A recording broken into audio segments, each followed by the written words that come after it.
नमस्कार दोस्तों, मैं हूं जितेंद्र सिंह। मैं आज आपको दिखाता हूं मेरा खेत।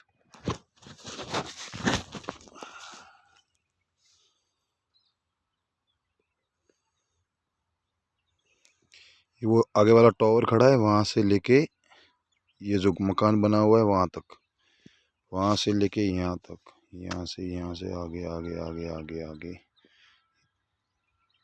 और लास्ट में वहां तक। ये पूरा मैंने रेंट पे लिया हुआ है और अभी यहाँ पे लगाई है मैंने जीरे की फसल। देखो इतनी छोटी छोटी है। 2 बार इसको पानी पिलाया है, तीसरी बार 4 बार में ये पक जाएगी।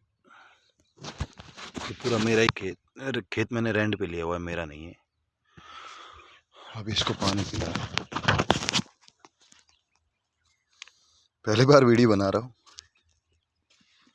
तो वीडियो कैसा बना आप मेरे को रिप्लाई देना। जय हिंद, जय भारत, जय किसान।